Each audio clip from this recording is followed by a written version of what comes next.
Havia um homem em Canaã. Seu nome era Jacó, e entre todos os seus filhos havia um a quem amava com uma intensidade que o tempo não conseguiria apagar. Esse filho se chamava José, e sobre ele o céu tinha planos que nenhum olho humano ainda era capaz de enxergar. José era jovem, 17 anos, quando os primeiros sonhos começaram a romper o silêncio de suas noites.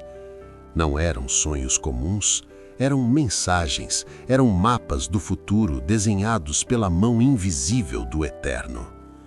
E foi com a inocência de quem ainda não conhecia o peso da inveja alheia que José se aproximou de seus irmãos e disse: "Ouçam o sonho que tive. Estávamos atando feixes no campo, e o meu feixe se levantou e ficou ereto, e os feixes de vocês se curvaram diante do meu." O silêncio que se seguiu não era de admiração, era de ira.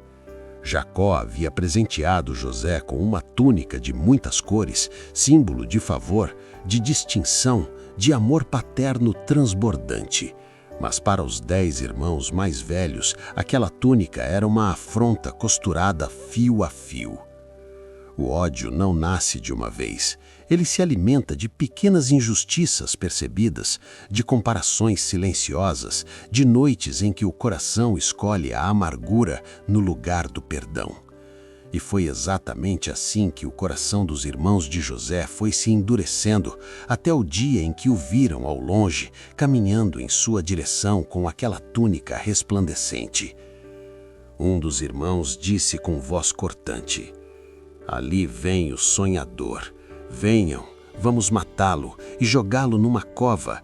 Diremos que um animal selvagem o devorou. Veremos então no que vão dar os seus sonhos."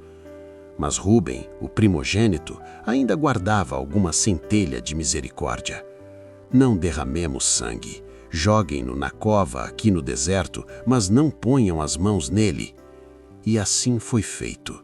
José foi arrancado de seus braços suplicantes, despido de sua túnica gloriosa e lançado no abismo de uma cova vazia, enquanto seus irmãos se sentaram para comer. Os ismaelitas partiram em direção ao Egito com sua mercadoria mais valiosa daquele dia, um jovem de olhos vivos que ainda não sabia que o próprio Deus havia descido com ele naquela caravana. José foi vendido como escravo a Potifar, oficial do faraó e chefe da guarda real. O preço de sua liberdade, 20 moedas de prata. Mas havia algo que nenhuma moeda podia comprar, nenhuma corrente podia acorrentar: a presença do Eterno sobre aquele jovem. Onde quer que José fosse, a bênção o seguia como sombra fiel. E estava o Senhor com José, e ele era homem próspero. E seu senhor viu que o Senhor era com ele, e que tudo que ele fazia, o Senhor prosperava em sua mão. Potifar percebeu, e fez de José administrador de toda a sua casa. O poder atrai inveja, a virtude atrai armadilhas. E foi dentro da própria casa de Potifar que José enfrentou sua provação mais íntima e perigosa. A mulher de Potifar lançou seus olhos sobre o jovem hebreu. Dia após dia, ela o cercava com palavras sedutoras, com promessas veladas, com o peso silencioso da tentação. E ela dizia: "Deita-te comigo." E José, firme, com expressão resoluta, respondia: "Como poderia eu cometer tamanha maldade e pecar contra Deus?" Rejeitada, a mulher transformou sua vergonha em acusação. Segurou o manto de José como prova forjada e gritou aos servos: "Vejam, trouxeram-nos um hebreu para nos envergonhar." E José, inocente, íntegro, fiel, foi lançado na prisão. Mais uma vez o abismo o recebia. Mais uma vez parecia que os sonhos haviam morrido. As paredes da prisão eram frias e escuras. Mas a graça de Deus não conhece fronteiras físicas. O mesmo favor que operou na casa de Potifar começou a operar entre os prisioneiros, e José se tornou responsável por todos os que estavam com ele.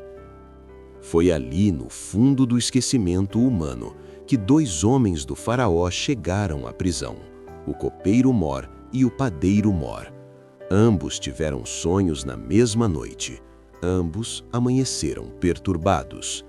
E foi José quem se aproximou com uma pergunta simples, mas carregada de fé. Por que estão com esse semblante abatido hoje? As interpretações não pertencem a Deus? Contem-me os vossos sonhos. José interpretou. O copeiro seria restaurado, o padeiro executado. E assim aconteceu, exatamente como José havia dito. Mas o copeiro, ao ser restaurado ao seu posto, esqueceu José. Por 2 longos anos, o silêncio foi a única resposta do palácio. Então, o faraó sonhou 2 vezes, e ninguém no Egito conseguia interpretar. Foi nesse momento que a memória do copeiro finalmente despertou, e o nome de José ecoou pelos corredores do palácio. José foi tirado da prisão, barbeado, vestido e conduzido diante do homem mais poderoso da terra conhecida. E o faraó disse: "Tive um sonho, e não há ninguém que o interprete. Ouvi dizer de ti que podes interpretar sonhos." E José respondeu com humildade absoluta: "Não sou eu, é Deus quem dará ao faraó uma resposta favorável." 7 anos de abundância, 7 anos de fome.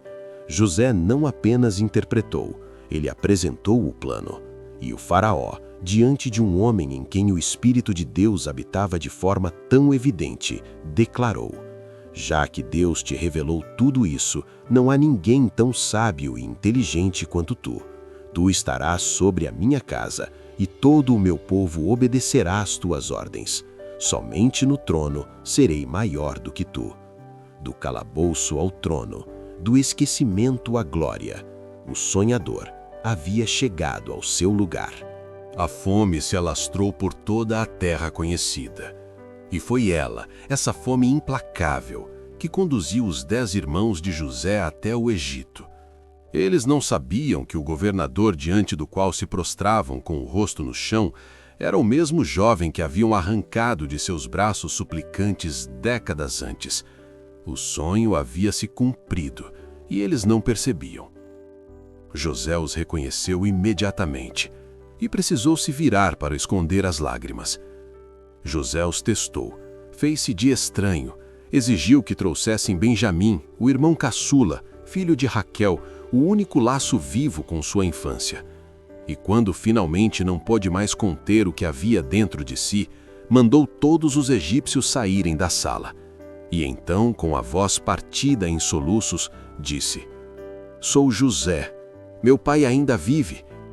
O silêncio que se seguiu foi o mais pesado da história daqueles homens. Eles estavam petrificados, não de admiração, mas de terror e vergonha. E José, com lágrimas descendo pelo rosto, estendendo os braços, continuou: "Aproximem-se de mim. Eu sou José, seu irmão, a quem venderam para o Egito. Mas agora não se aflijam, nem fiquem irados convosco por me haverem vendido, porque Deus me enviou antes de vós para preservar a vida."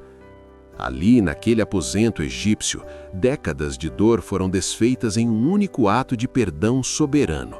Não era fraqueza, era a expressão mais pura da força que só a fé em Deus é capaz de produzir. José não apenas perdoou, ele compreendeu, enxergou por trás de cada traição, de cada lágrima, de cada madrugada na prisão, a mão invisível e fiel do Eterno tecendo um plano que nenhuma maldade humana tinha poder de destruir. E disse com serenidade e profundidade: "Não foram vocês que me enviaram para cá, mas Deus. Ele me fez pai do faraó, senhor de toda a sua casa e governador de todo o Egito." Jacó desceu ao Egito. A família foi reunida, e o velho pai, que havia chorado por um filho morto durante anos, abraçou aquele que havia ressuscitado diante dos seus olhos. A vida de José é o mais profundo testemunho de que o sofrimento não é o fim da história, é o caminho para ela.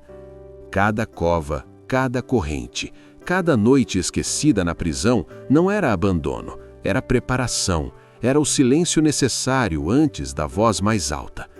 Os irmãos planejaram o mal, os homens o esqueceram, as circunstâncias o sepultaram, mas Deus nunca tirou os olhos de José e não tirou os olhos de você, porque Deus não desperdiça nenhuma dor de quem confia em Deus, e o que o homem planejou para o mal, Deus planejou para o bem, sempre.